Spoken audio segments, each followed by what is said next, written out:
Magandang araw sa iyo kaibigan. Nagbabalik na naman tayo dito sa David TV.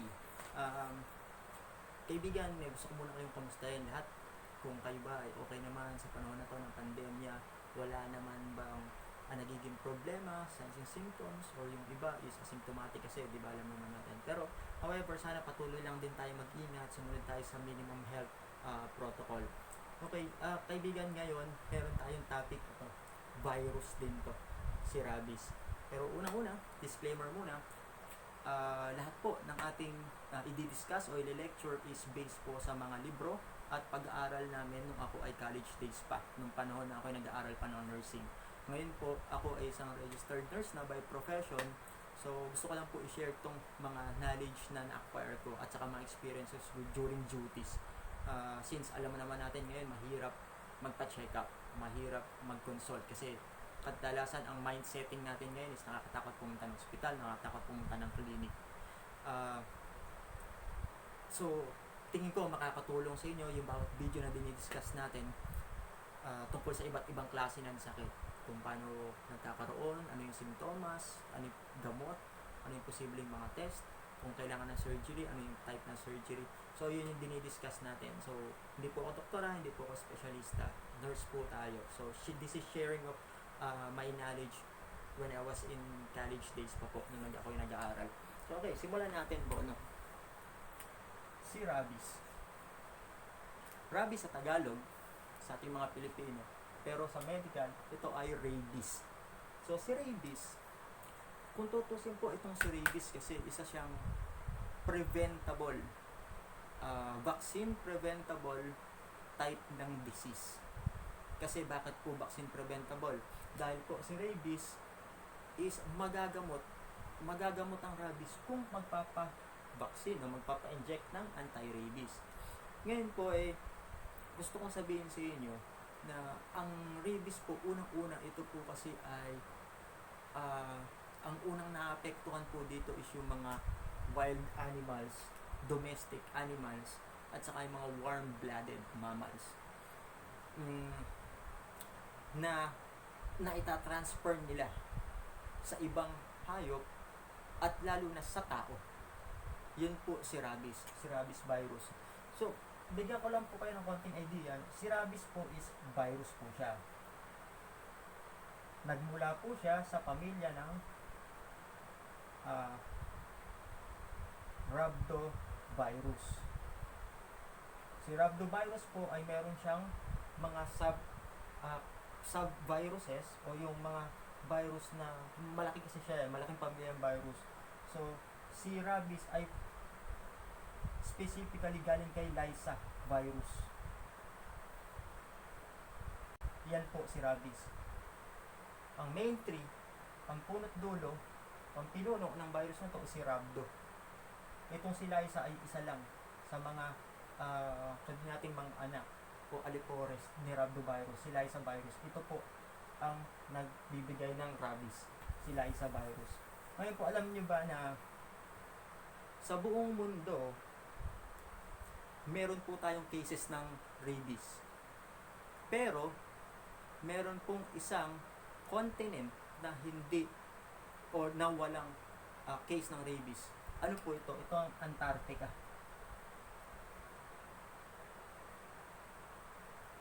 Wala pong case ng rabies sa Antarctica. Bakit? Hindi ko din po alam. Pero nung iisip ko po, ang Antarctica is puro yelo. Malamig sa Antarctica. Ang virus po, ang Lassa virus, is kinakapitan niya warm-blooded animals lang o mammals. Warm-blooded mammals. Siguro yun yung reason kung bakit sa Antarctica walang case ng rabies. Kasi lahat ng hayop dito is malalamig. Cold-blooded mammals sila or animals. Kaya siguro ganon. So yun, idea lang, ano lang po yun. Binigyan ko lang kayo ng idea kung merong isang lugar, ito lang may isang lugar na walang rabies. Pero Kasi sobrang dami ng cases ng rabies. Halos 95% po ang cases o ang deaths ng rabies. Ang namatay na po ha, 95% deaths ng rabies sa population po ng Africa and Asia. So ganun siya katindi. Hindi po dapat ipagwalang bahala ang kagat ng hayop, lalo na ang aso at ang pusa dito sa atin. Dito po kasi sa atin ang most common ang host ng rabies is dog, cats. Ito ang carrier natin, bats. Yan po ang carrier ng rabies natin dito sa Pilipinas. So dito lang tayo mag-focus sa Philippines po. Ngayon, ano ba ang nangyayari? Pag ikaw ay nakagat ng aso, karoon ka ng animal bite sa anumang parte ng katawan, ano ang nangyayari? Si Lassa virus o si rabies virus kasi para po siyang bullet type ng rabies. Ng virus. Kung si coronavirus is parang corona, ito naman pong si rabies, ang virus nito is bullet type. So mabilis siyang makapasok sa ating mga nerves. No? So ang tendency, pag nakagat ka ng aso, ang mangyayari sa'yo is yung virus papasok o kakapit sa nerve cells. Pag po siya ay pumasok sa nerve cells o kumapit, mangyayari po dyan magre-replicate na po siya. Pag nag-replicate na po siya o yung magpapadami siya, pupunta po siya sa spinal cord. Papunta sa brain. Aakyat na po siya sa utak. So, yun yung pinaka nagiging problema. Pag akyat po niya sa utak, magkakaroon na naman siya ng replication o magpapadami. Magpapadami po siya. Pag nagpadami na po siya,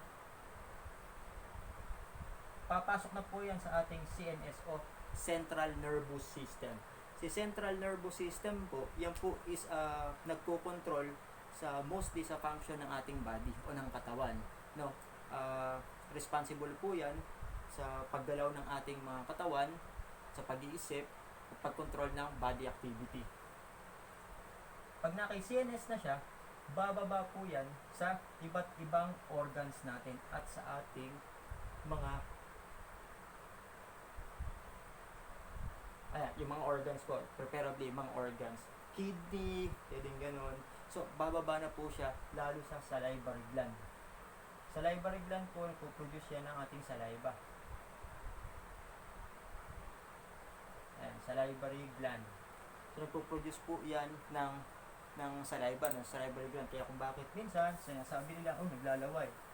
Ang common term na ginagamit po kasi nila is, sorry to say po, yung word is tabi na uulol. Yung aso o yung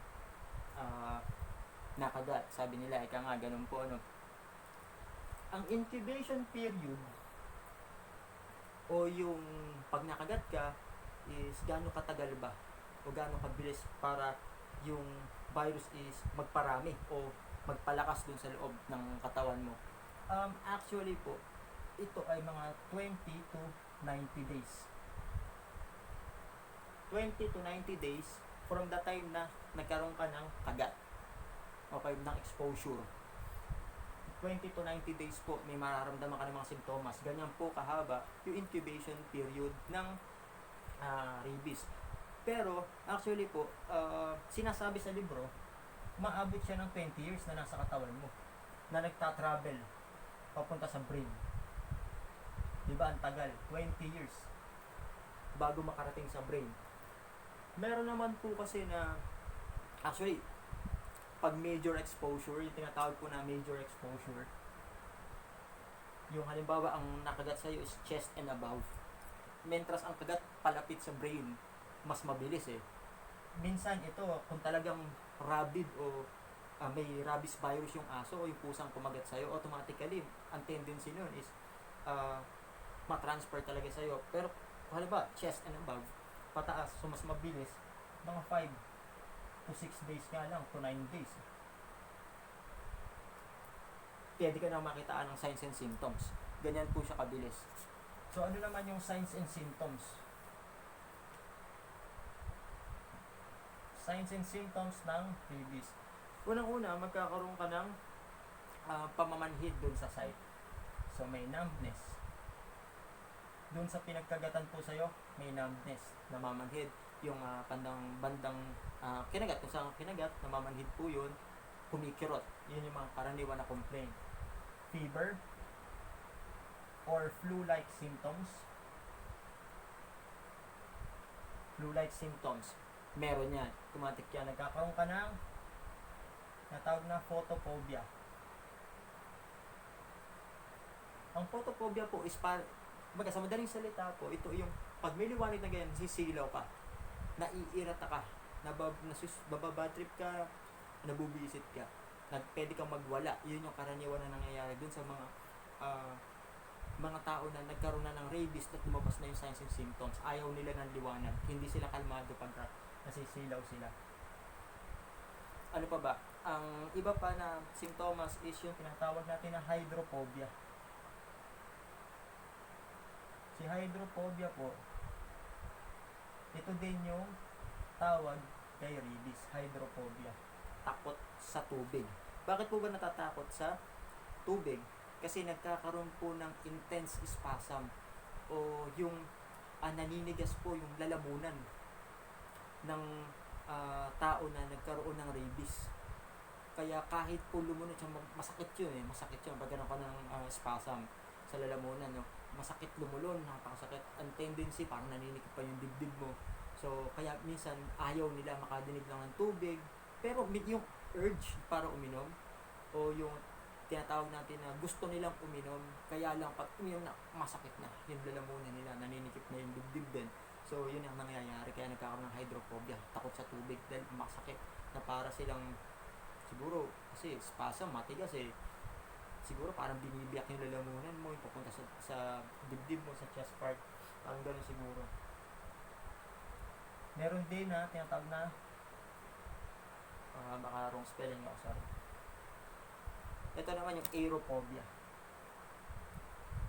Takot sa hangin. Alam mo, tamang spelling yan. Aerophobia, takot sa hangin. Bakit? Kasi nagkakaroon ng involuntary contraction, painful contraction ng diaphragm. So, nagko-contract o gumaganon si diaphragm ko-contract, painful.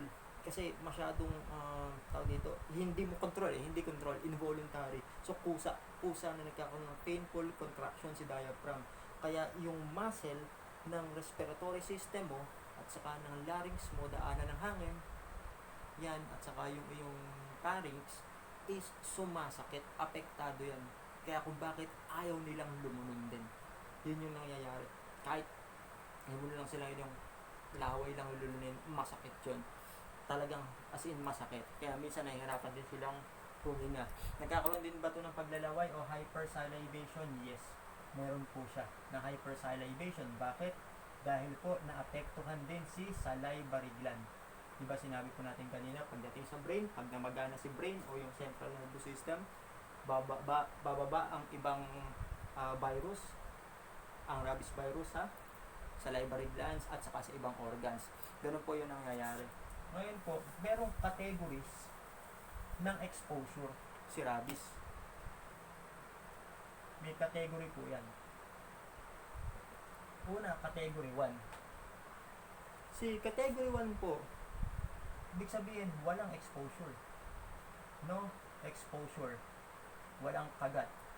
Ito yung tipo na hinawakan mo lang yung aso, gano'n, hindi ka nakagat. Ano ba? O yun, hinawakan mo lang, hindi ka nakagat, hinimas mo lang. Yun. Meron din naman na non-bite exposure. Si non-bite exposure, ito naman yung hindi ka kinagat, pero nadilaan ka. Halimbawa, nilalaro, normally mga bata o tayo yung mga may alagang aso o pusa, di ba, hindi masimas na, hinaharta, didila-dilaan tayo minsan yan. Madilaan ka sa ilong, lalo sa mata, yan, madilaan ka sa bibig. Non-bite exposure, pero na-expose ka na sa virus. if yung aso is may virus o yung alaga nating pusa na yun may virus. Ano pa, kung ikaw ay merong open wound o merong pansugat, kung may open wound ka, ang tendency pag iyan nadilaan, di ba nasa laway lang ang rabies. Pag nadilaan ng alaga natin yan o ng stray, yung mga gala lang ng gala na aso o pusa, hindi natin alam kung kanino, yun. Pag nadilaan yung open wound mo, mataas yung chance o there's a tendency na yung rabies, kung may rabies yun, is pumasok sa katawan mo. Yun yung non-bite exposure. Category 2 is may bite na. May bite, may penetration, may wound, may sugat. Pwedeng maliit lang ang sugat, pwedeng scratch, pwedeng ipin, hindi natin alam kung kinagat, ipin yun o kuko, pusa o aso. So, yun yung category 2. Ang category 3, ito naman yung masyadong malaki na, as in talagang open wound na siya. Malaki yung kagat, multiple bite, o kaya naman ito yung nasa kagat ay nasa chest and above. Chest and above. Medyo wakwak. Open wound, medyo wakwak o scratch yan, pero naging open wound, naging lacerated wound. Yon, category 3 na po yun. Category 3. So ito is alarming po ito ha. Emergency na po ito. Kailangan na po na pumunta sa pinakamalapit at pinakamalapit na animal bite center, animal bite clinic, or sa hospital. So, yun po ang category ng rabies. Ngayon naman po, pag nakagat ka ng aso, nakalimot ka ng pusa, o nakagat ka ng pusa, nakakalumot ka ng ipin ng aso, ano ang gagawin mo? Do's at ano yung hindi mo dapat gawin? Don'ts. Do's and don'ts. Napakadali lang po. Unang gagawin mo, pag ikaw nakagat, nakalumot, hindi mo alam kung ikaw ay nakagat o nakalumot, pero nagkasugat ng konti, nagkaroon ng scratch ng konti, isa lang po ang dapat gawin. Hugasan ang sugat. 10 to 15 minutes po. Hugasan. Sa running water. Sabunin. Sabunin ng matagal. Kasi po ang soap, lalo ang detergent soap, hindi lang siya ganun kabango katulad ng mga sabon na ginagamit natin sa katawan. Totoo, ang detergent soap, ang bleach is napakaganda niyan para magtanggal ng mga o pumatay ng mga virus at saka ng mga microorganisms. So, maganda nga kung yun ang gagamitin mo pag kinagat ka o nakalimot ka ng alaga mo o nang hindi mo na makakilala kung sino ang may-ari ng hayop. Hugasan 10 to 15 minutes sa running water at sabunin. Pangalawa, maglagay ng o lagyan ng alcohol o kaya povidone iodine. Ang povidone iodine po, ito po yung betadine. So, maglagay ng betadine at ng alcohol. Alin po sa dalawa? Punasan ng alcohol, punasan ng betadine. Ang pangatlo po na gagawin nyo, walang iba kundi hospital o animal bite center para po makita ng nurse o ng doktor kung anong category ito nakabilang yung kagat nyo o yung kalmot nyo at kung anong type ng anti-rabies vaccine ang pwedeng ibigay sa inyo. Mamaya itatakil po na o i-discuss natin yung dalawang type ng anti-rabies vaccine yung i-inject. Pero for the meantime, ito po yung dapat mong gawin. Hugasan 10 to 15 minutes ang sugat na kinagat o kinalmot ng aso o ng pusa. Ng unggoy. Pwede din yan. Ng daga, ng bats o ng paniki. Ito i-discuss natin. Yung mga common na nagdadala ng rabies dito sa atin sa Pilipinas. Kasi ang sa pag-aaral po kasi is ang rabies ay unang carrier po niyan o unang nagdala niyan ay paniki. Na ang mga aso natin na gumagala is kinagat ng paniki. Ngayon, nagkaroon ng rabies na transfer doon. Yung aso natin, nakipagharutan sa ibang aso, nakakalmot, nakakagat ng iba, nagkaroon ng rabies hanggang mag-transfer sa ibang aso. Ganun po si rabies. So, sabunin, lagyan ng alcohol o kaya ng betadine. Ngayon, pagkatapos gawin to, pumunta sa pinakamalapit na ospital o pinakamalapit na animal bite center para magkaroon ng treatment o ng injection. Pangalawa po, dito naman tayo sa don'ts o yung bawal gawin o hindi dapat gawin. Bawang. Ang bawang po, ginagamit lang yan sa adobo. Hindi po ginagamit para idikit o ikaskas dun sa sugat na pinagkagatan o kinalmot ng aso o ng pusa. Hindi po. Mali po. Wala pong ibibigay na tama yan dun sa sugat para kontrahin ng rabies. Yun po yung maling paniniwala kasi nung panahon noon, kasi nasabi ng matatanda, dikitan mo ng batong buhay. Batong buhay. Ang alam ko pong batong buhay, nilululo ni Darna. Hindi po kinakabit o inaano sa sugat na kagat ng aso o ng pusa. So, mali din po. Mali. Okay? Ano pa po ang hindi dapat gawin? Bawal talian. Huwag pong talian ang pinagkagatan. Kasi sabi nila, talian natin para hindi gumapang pataas. Kahit po anong gawin nyo, talian nyo at hindi yan, gagapang at gagapang po yan. Kung may virus na pumasok, kung may rabies na virus na pumasok talaga, na na-transfer sa katawan, hindi nyo po basta mapipigilan yan kung hindi kayo magpapa-injection ng anti-rabies. Okay? Bawal talian, kahit wakwak po yan, hindi. Dalhin sa ospital at alam po ng doktor kung paano ang gagawin. Pwede nilang tahiin yan, pero maluwag lang. Hindi nila pwedeng higpitan yan. Kasi ang sugat, pag yan naka-open pa, ang tendency, para di ba siya yung kumakatas, may mga tumutulog sa kanyang fluid, yung plasma o yung parang puti, tapos may kasama pang konting tugo. Mas maganda nga yun kasi naitutulo pa niya. Kung may virus man, naibabawasan yung pumasok sa katawan mo, lumalabas. Diba? Ano pa yung bawal? Bawal, eto.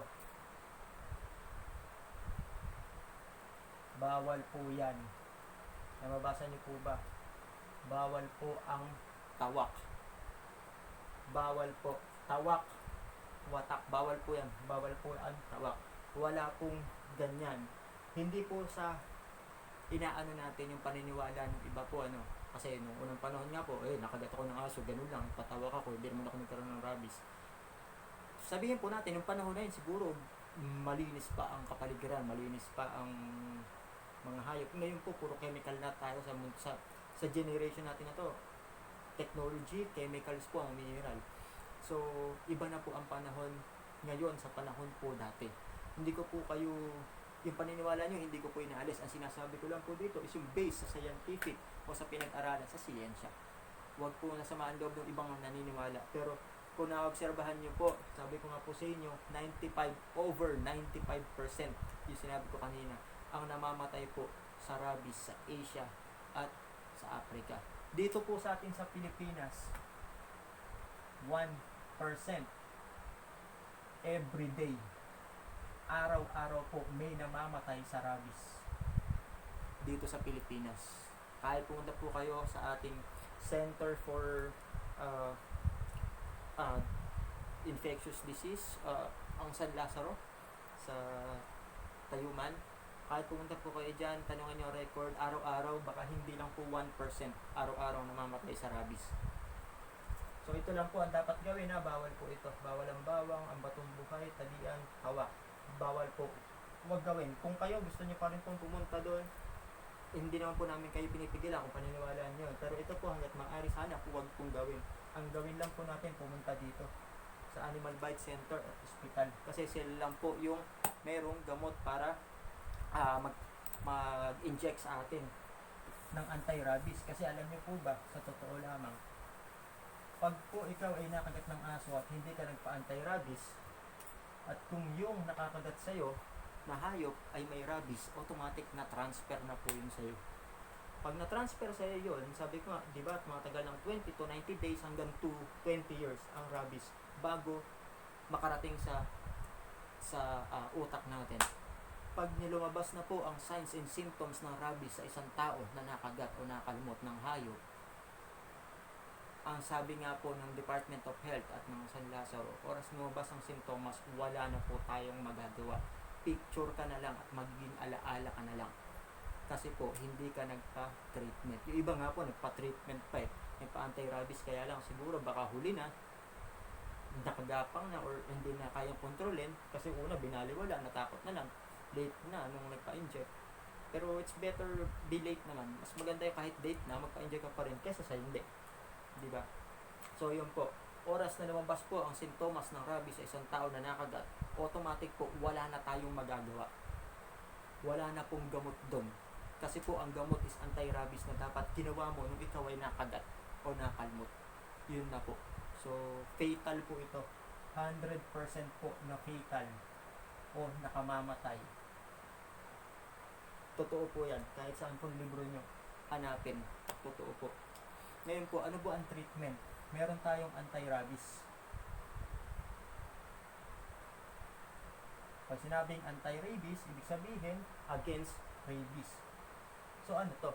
Ang ginagawa ng anti-rabies kasi is kinokontrol niya o binibigyan ka ng immunity para yung sariling system mo ang lumaban dun o pumatay dun sa rabies na pumasok sa katawan mo. So kukontrolin niya, papatayin niya yung rabies na nanggaling sa hayop na nakakagat o nakakalumot sa'yo. So example kasi nito, si rabies, kadalasan kami, binibigay ko is si PCEC. Anti-rabies, sorry. Anti-rabies na binibigay namin is si PCEC, Purified Chick Embryo Cell. So ito yan. Yung anti-rabies na common na binibigay namin. Vaxirab. Yan po kadalasan binibigay ko. Vaxirab N. Paano po ba ang pag-i-inject ng anti-rabies? Ang anti-rabies po ay sisimulan mo sa day 0, susunod day 3, day 7, iba po kasi nagbibigay pa ng day 14, saka day 28. So sa loob ng isang buwan, dapat meron kang 4 o 5 saksak. Full dose. Isang vial po na maliit yun. May laman po kasi yung anti-rabies ko nasa rep. Hindi siya pwedeng tanggalin basta-basta. Hindi siya pwedeng ma-expose sa mainit na temperature. So maliit lang po siyang vial. Day 0, first dose. Day 0, bibilang ka din. 1, 2, 3. Second dose. Tapos, pan 7th day mula day 0 is third dose. Obserbahan ang aso. Observe yung hayop o yung alaga natin na nakakagat o nakakalumot.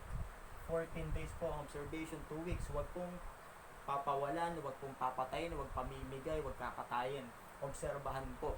No, para po malaman natin kung magkakaroon ng changes sa behavior yung aso o mamamatay yung aso, kailangan po obserbahan. Kasi once na may nangyari dun sa aso, nag-iba, tumamla yung aso, naging mabangis, changes in behavior, automatic may rabies yung aso. Na-transfer yun dun sa pasyente. Pag namatay ang aso, mas lalong nakakatakot. Mataas o malakas ang rabies content ng aso, kaya namatay, na na-transfer sa tao. Okay? Susunod po doon is yung last day 28. Kasi hindi ko na masyadong ginagamit sa day 14. Pero depende sa pasyente. No? Day 28 na yung susunod yung pang full dose. So, dito naman, kung kailangan magbigay ng anti-tetanus, magbibigay tayo. Magbibigay tayo ng anti-tetanus. In a form ng anti-tetanus, binibigay ko is tetanus toxoid. Kahit isang shot lang, isang ampule. O kaya naman, ATS, o yung tetanus antitoxin. Tetanus antitoxin. Yan. Ito, pwede itong diretso inject na, IM, sa muscle, intramuscular, sabihin sa muscle siya, i-inject. Ito naman, kailangan muna ng skin test. So, ite-test muna siya dito kung meron siyang allergy dito sa ATS o tetanus antitoxin. Kung after 15 to 20 minutes o 30 minutes at hindi nangati dun sa test site, ibig sabihin, hindi nangati, hindi siya namula, walang reklamo yung pasyente, pwede nang i-inject to. IM din. Through muscle. So, muscle din. Ngayon, Kung kailangan magbigay ng antibiotic para dun sa sugat, magbigay ng antibiotic. So, depende na yun sa doktor kung anong antibiotic ibibigay niya. Example pa ng anti-rabies si Verorab, Spida.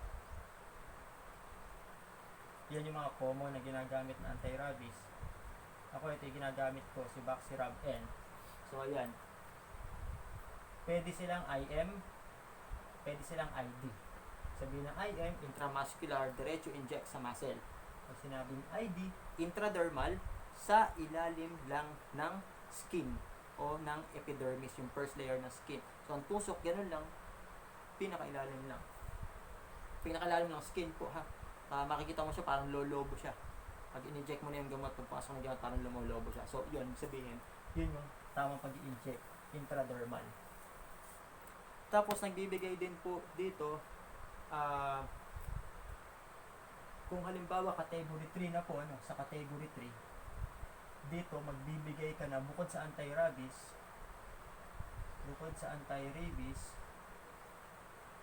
magbigay ka din ng tinatawag na ERIG.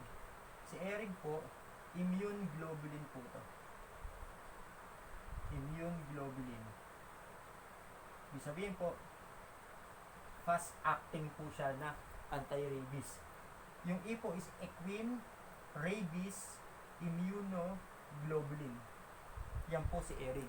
So, ang kadalasan po na ginagamit dito si Equirab. Yan po yung brand na madalas na ginagamit, Equirab. Ito po, ginagamit to sa category 3. Doon sa malalaking sugat, tapos chest and above yung site ng pinagkagatan. Ito po, ang pag-i-inject po dito is doon sa site ng sugat. Kung saan po nakagat, doon po i-inject yan. Paiikutan po yun, kukulungin ng gamot na to yung virus na nandoon sa site o sa bite site, sa pinagkagatan. Doon po yan. Kaya masakit po ito. Tapos itutuloy mo pa rin ang dosage mo ng anti-rabies. Day 1, day 0, 3, 7 at saka yung 28. Pero ito isang beses lang po ibibigay. Doon sa site lang. So kung halimbawa, ito kasi, ang pagbibigay po nito, depende sa timbang. So, kilogram times 40 divided by 200.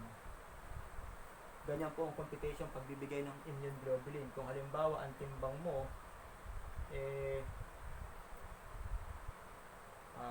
wait lang ha, naina tayo sa mate.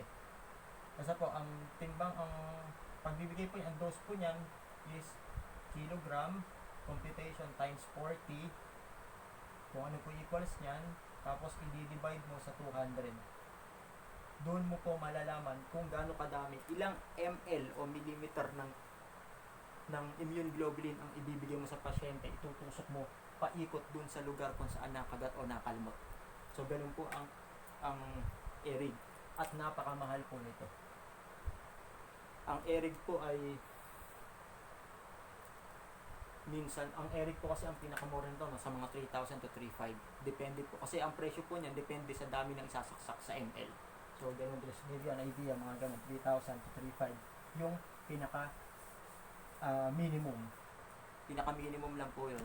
Ngayon po, kung halimbawa, ang aso mo, halimbawa po, ikaw ay, halimbawa, day 0, day 3, day 7, day 28, tapos ka na po, nabuo mo na yung full dose. So, safe ka na, okay na. Ngayon po, halimbawa, ang day 28 mo is October 10. October 10, 2020, yung pinaka-last dose mo. Nakagat ka po ng February 2021.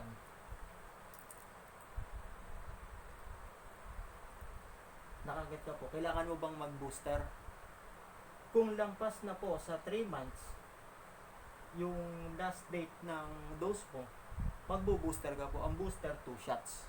2 beses po ang booster, 2 schedule. Pero kung halimbawa po, nakagat ka ulit o nakalmot ka, hindi pa umaabot ng 3 buwan mula dun sa huling saksak mo, okay lang. Kasi mataas pa po ang titer na tinatawag o yung mataas pa yung protection mo doon sa anti-rabies na sinaksak sa'yo nung huli. Pero kung more than 3 months na, magpapa-inject ka na ng booster. Every 3 months, magpapa-inject ka ng booster kung makakagat ka. Lang every after 3 months. So, ganun po yun. Tapos, kung halimbawa naman po, namatay ang aso, o namatay ang nakakagat sa'yo, namatay po yung nakakagat sa'yo, automatic, yung ulo po niyan is dadalhin sa San Lazaro. Dadalhin po sa San Lazaro. O doon sa mga research center, meron tayo dyan sa iba't ibang bansa, hindi lang sigurado kung saan yung mga research center na pwede pagdala ng ulo. Ikakat mo yung ulo na yon ng aso, tapos isi-seal nyo yun. Siyempre, kailangan naka-gloves kayo, naka-protective gear kayo para hindi kayo matalsikan ng dugo o ng anumang fluids na lalabas doon sa aso o sa pusa na puputulin niyo yung ulo. Ilalagay nyo sa isang secured bag na may yelo. Kailangan may yelo yung, ice bag, o yung dito cooler, nalagay doon the plastic nyo, tapos lagay nyo yung aso, dapat may yelo yung paligid para ma-preserve na maayos pa yung ulo ng aso, para pagdating sa laboratory, pagka tinignan nila yung utak ng aso is makita pa nila kung talagang may rabies. At ang makikita po dyan is yung tinatawag na negri bodies. Yung mga black po na nasa utak ng aso, yun po yung mga makikita. Confirm na may rabies yung aso. Kinamatay niya is rabies. May rabies po siya. So automatic may na-transfer na rabies doon sa pasyente. So ganun po yun. Ngayon po, management? Yung nasabi natin kanina, yung do's and don'ts. So yun lang po yung dapat gawin. Tapos, syempre, treatment, punta kagad sa pinakamalapit na animal bite center o yung ating mga hospital na nag-i-inject o nagbibigay ng isa, kasi yung mga hospital na government hospital, mayroon dyan libre. So mag-aantay ka lang nakasabay ng anti-rabies, mag-aantay ka lang nakasabay para hatiin nila yung gamot. Pero sa mga public po, sa mga private clinic, private animal bite center, at yung mga ibang private hospital, hindi po hati ang gamot dyan. Sa inyo po yun. Yung isang vial, sa inyo po yun. Yung po i-inject sa inyo tuwing babalik kayo sa session nyo at bibigyan po kayo ng card nun, ng record. So, ganun po yun. Yan po kung halimbawa yung alagang aso ay kompleto ng vaccine, hindi siya na every year or every 2 years is talagang vaccinated po yung alaga niyong hayop, mataas yung chance na protected po siya against rabies, lalo kung alaga. Hindi nakakalabas, hindi nakakasalamuha sa iba, minsan kasi nag-aharutan o nag-aaway yung mga aso, nagkakagatan, hindi ganun. Mataas yung chance na protektado siya against rabies, lalo kung may vaccine siya. Pero mas maganda pa rin, kahit alam natin na vaccinated yung alaga natin na nakakagat o nakakalimot sa atin, mas maganda pa rin yung magpa-inject tayo ng anti-rabies, kasi iba yung hayop, iba yung tao. Although yung system natin is parang pareho, yung pagkakagawa ng system natin, organs, meron sila, meron tayo. Pero syempre, iba yung immune system ng aso, iba yung immune system ng tao. So mas maganda magpa-inject pa rin tayo for the sake ng safety natin. Sinasabi ko nga, once na lumabas ang signs and symptoms ng rabies sa isang tao na na-expose sa rabies, is automatically 100% fatal, wala na tayong magagawa. Talagang picture and memories na lang yung mangyayari. Tapos paalala ko din pala sa inyo, kasi merong naalala ko kasi may batas, may law regarding sa proper or responsible pet ownership. Yung Republic 9482, kung hindi ako nagkakamali, Republic Act 9482. This is in line with responsible pet ownership, at saka yung pag-identify ng stray dog or stray animals. Ano ibig sabihin? Republic Act, sabihin po law, batas po ito ha, 9482. Na-identify po nila na hindi dapat ang alaga nating hayop is pagala-gala, nakakaikot pagala-gala, kasi ang dapat ang alaga nating hayop is secure, nakatali, nakakulong. Kasi kung halimbawa, may, yung mga menro, ang tawag doon menro yung mga veterinaryo ng bawat municipality is meron silang menro. May veterinary sila. Nag-iikot yan eh. Pinsan, pag may nadaan ng aso sa karsada yan, nakagala-gala lang, pwede nilang kunin. Kasi consider as stray dog yung at alaga mo yun. Huwag mong papawalan. Consider as stray dog kasi yun. Kukunin nila yun, dadalhin nila yun sa impounding facility. I-impound nila. Tapos, syempre, papasok din dyan yung safe, responsible pet ownership. Dapat responsable ka dun sa alaga mo. Kasi oras ng alaga mo, pag-alagala, nakakagat. Automatic, ikaw na may-ari nun, is dapat ang sumagot ng lahat ng gastusin nung tao na nakagat ng alaga mo. So, yun lang po, additional na paalala lang. Ngayon, natapos po tayo sa rabies. So, dalawa yung na-discuss natin o yung na-lecture natin na topic. Yung kanina, kung naalala nyo, yung GERD o gastroesophageal reflux disease at ngayon, rabies. Sana may natutunan kayo dito sa panibagong video na upload na naman natin. Sana ito, lalo ito, kapulutan po natin ng aral, kasi mahalaga to, lalo doon sa mga bata, yung mga anak natin, pamangkin, apo, importante, yung may alaga tayong hayop sa bahay, dapat alam din natin ba. Ngayon po, nagpapasalamat ako dahil kayo ay alam ko naman sumusubaybay at dun sa mga hindi pa nakaka-subscribe, sana mag-subscribe po kayo. Huwag niyong kalimutang i-hit yung notification bell natin para lagi kayong updated sa mga bagong discussion o lectures natin regarding sa iba't ibang klase po ng mga diseases and disorders. Tsaka pwede na rin po i-share at kung nagustuhan niyo yung video, pwede niyo po i-like, huwag po mahiya. And yun po, maraming salamat, hanggang sa susunod. Marami pa tayo mga sakit na pag-uusapan, sana sumuporta lang kayo palagi. At gagawin natin lahat para ma-discuss to ng kompleto pero pinadali. Sa mas madaling maintindihan ng nakakarami. Okay, maraming salamat, lagi mag-ingat, may pandemic pa rin, mag-face mask, face shield, social distancing, alcohol palagi. So, yun lang yung panlaban natin kay COVID-19 sa panahon na to.